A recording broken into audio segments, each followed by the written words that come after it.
오늘도 말씀으로 승리하시는 복된 날 되시길 주님의 이름으로 축복합니다. 오늘 우리에게 주신 말씀은 마태복음 5장 21절부터 32절까지입니다. 말씀 함께 보겠습니다.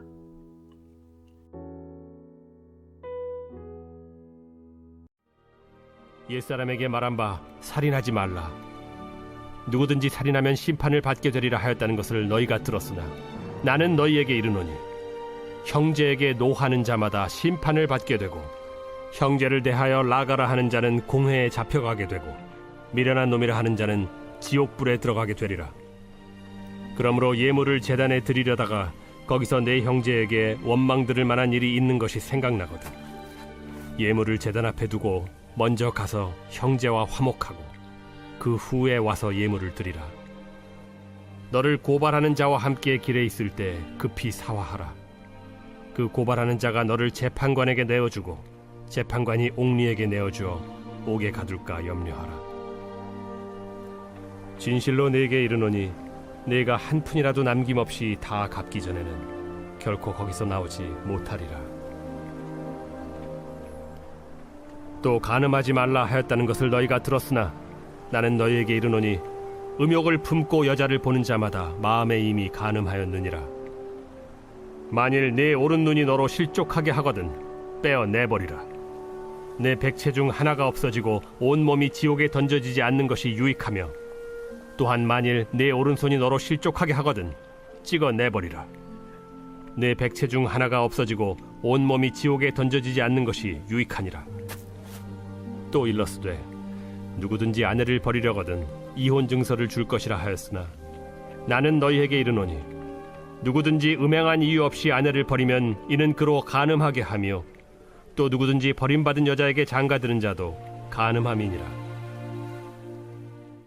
말씀의 제목은 더 나은 의입니다. 예수님께서는 주님의 제자된 자들이 서기관과 바리새인들의 의보다 더 나아야 한다는 것을 가르쳐 주신 후 살인과 간음 그리고 이혼에 관하여 더 나은 의가 무엇인지 설명해 주십니다. 서기관과 바리새인들이 자랑했던 의는 자신의 행위로 만든 자기 의였습니다. 예수님께서는 자신이 만든 의로서는 결코 이룰 수 없는 더 나은 의를 가르쳐 주시며 더 나은 의는 오직 예수님을 믿고 의지하는 것을 통해서만 이룰 수 있다는 것을 알려주셨습니다. 오늘 우리에게 주신 말씀을 통해 주님을 의지하는 것을 통해서만 이룰 수 있는 더 나은 의를 소유하는 우리 모두가 되길 간절히 소망합니다. 더 나은 의가 되시는 예수님 안에서 주님과 함께 완전한 자로 주님 앞에 세워질 수 있는 우리 모두가 되길 주님의 이름으로 축복합니다. 첫째, 주님의 제자는 형제를 귀하게 여기고 할 수 있는 대로 모두와 화목하게 지내야 합니다. 예수님은 살인하지 말라는 10계명, 6계명의 말씀의 진짜 의미가 무엇인지 제자들에게 분명하게 가르쳐 주십니다. 예수님께서 제자들에게 가르쳐 주신 살인은 일상에서 평범하게 다른 사람들에게 사용할 수 있었던 욕도 살인과 동등할 정도로 심각한 죄로 보신다는 것이었습니다. 왜냐하면 욕으로 인해 생명의 주인 되시는 하나님께서 주신 생명이 파괴될 수 있었기 때문이었습니다. 하나님께서는 주님을 예배하며 주님께 예물을 드리고 싶어 제단에 온 자라 하더라도 형제와 화목하지 않았다면 먼저 형제와 화목하고 난 뒤 예물을 드려야 한다고 가르쳐 주셨습니다. 형제와 화목하기 전에는 하나님과의 화목이 이루어지지 않는다는 것을 알려주신 것입니다. 로마서 12장의 말씀은 예수님께서 가르쳐 주신 말씀을 보다 더 구체적으로 우리에게 적용시켜주고 있습니다. 로마서 12장 17절과 18절의 말씀입니다. 아무에게도 악을 악으로 갚지 말고 모든 사람 앞에서 선한 일을 도모하라. 할 수 있거든 너희로서는 모든 사람과 더불어 화목하라. 주님의 제자된 자는 우리에게 주신 이웃과 형제들을 귀하게 여기고 할 수 있는 한 최선을 다해 모두와 화목하게 지내야 한다는 것을 깨닫게 됩니다. 주님의 놀라운 사랑을 받은 자로서 이웃을 사랑하며 화목하게 지낼 수 있는 우리 모두가 되길 간절히 기도합니다. 둘째, 주님의 제자는 마음의 악한 생각을 물리치며 보이지 않는 내면을 거룩하게 해야 합니다. 예수님께서는 간음에 대해 매우 파격적인 내용을 가르쳐 주십니다. 눈에 보이는 행동으로 간음의 유무를 정하신 것이 아니고 마음에 품은 생각으로도 간음할 수 있다는 것을 알려주신 것입니다. 마음에 음욕을 품고 여자를 바라보는 것 그 자체가 바로 간음의 죄를 지은 것입니다. 우리는 이 말씀을 통해 제자의 삶으로 부르신 우리 주님께서 우리에게 얼마나 철저한 내면의 거룩을 요구하시는지 깨닫게 됩니다. 또 이 말씀을 통해 제자의 삶을 살기 위해서는 철저하게 주님의 도우심이 필요하다는 것을 깨닫게 됩니다. 마음까지 새로워지기 위해서는 주님의 다스림이 없이는 불가능하기 때문입니다. 우리를 제자로 부르신 주님께 내면의 거룩을 위해 간절히 주님을 찾고 구할 수 있는 우리 모두가 되기를 간절히 소망합니다.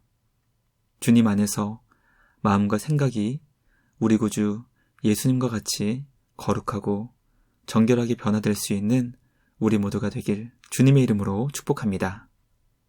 마지막 셋째, 예수님께서는 부부 가운데 연약한 자가 존중받고 보호될 수 있게 하셨습니다.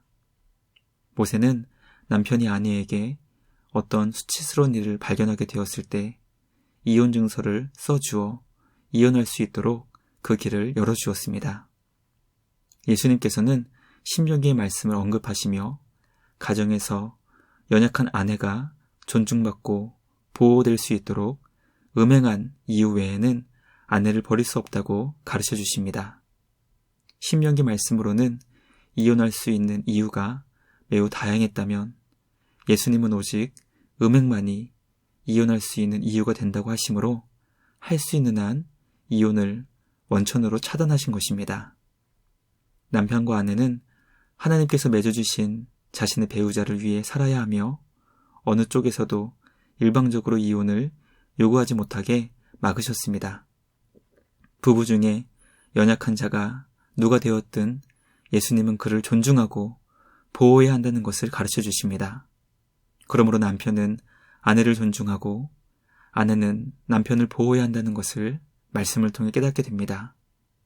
하나님께서 짝지어 주신 부부의 그 언약은 이 세상 그 어떤 사람도 나누지 못한다는 것을 기억하여 가정을 지키고 보호하고 그것을 통해 주님의 뜻을 이루며 나아가는 제자의 삶을 살아갈 수 있는 우리 모두가 되길 주님의 이름으로 축복합니다. 묵상을 마치며 함께 기도하겠습니다. 하나님 아버지 감사합니다. 우리를 제자로 부르시고 예수님처럼 살아갈 수 있도록 복된 말씀을 주시니 감사합니다. 생명이 주인 되시는 하나님께서 기뻐하실 수 있도록 이웃의 생명을 귀하게 여기고 소중히 여기며 살아갈 수 있는 우리 모두가 되게 하여 주시옵소서.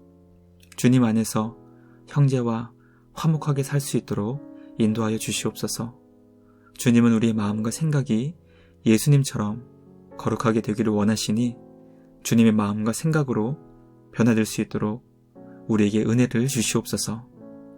주님이 주신 가정을 지키고 보호하게 하시고 부부 중에 더 연약한 이를 아끼고 보호하며 존중히 여길 수 있게 하여 주시옵소서.